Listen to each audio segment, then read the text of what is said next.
Hey, what's going on, everyone? I'm the vegan math guy and I want to wish you a happy Pi Day. You're probably thinking, what the fuck is pi? Let's figure it out.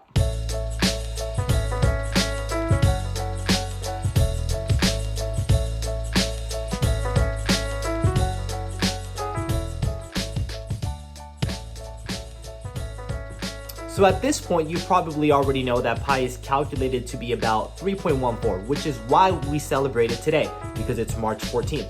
So if you know any mathematicians or people that appreciate pi, wish them a happy Pi Day. So pi is a constant that happens to appear almost everywhere, and I'll get to some examples in a second. But mathematically, it's defined as the ratio of the circumference of a circle to its diameter. So what does that mean? So let's just say, for example, I pull this wheel. Okay, and you can probably see it, this spark wheel right here. If I was to take the measurement from one end of the wheel to the other, that's what I call the diameter. So let's just say I was to get a string that attaches from the very bottom to the top. And I gather that length. And if I was to wrap around that string around the wheel, it would take me about 3.14 of those lengths to cover the entire wheel. That's why it's pi.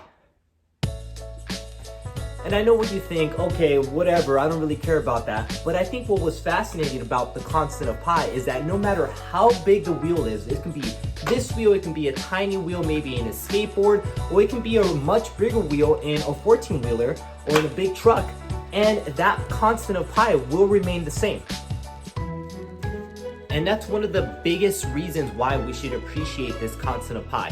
If it wasn't for pi, we wouldn't be able to create anything that curves. Can you imagine a world without wheels? A world without tires? How would we get around, right? These machines, whatever creates the wheels, needs to have the constant of pi programmed into it. If it wasn't for that, we wouldn't have nice wheels for us to use. We will be riding in bumpy, who knows what. So it's important to have wheels, it's important for pi. Let's talk about planes. So when planes are traveling in space, they're doing so in an arc because the Earth is round. As we're doing that, the aircraft is using pi to calculate the speed, it's using pi to calculate the distance of the aircraft so that you get to your destination safely. So I'm walking around, minding my own business, listening to music, and I think to myself, well, there's a Bluetooth connection going from my phone to my AirPods. I'm listening to music, and there's music being transmitted from my AirPods to my ears.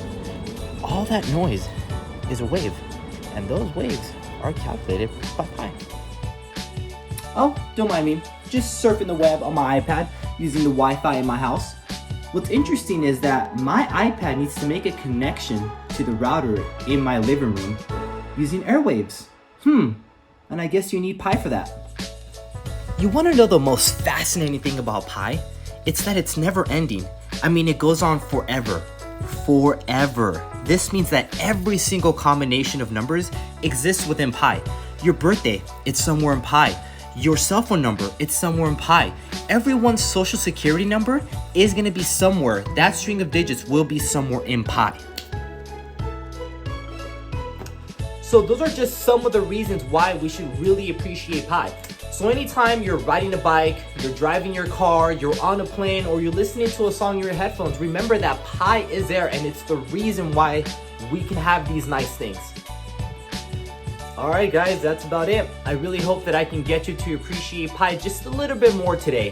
Let me know if I missed anything in the comments below. I'm the Vegan Math Guy. Until next time, peace.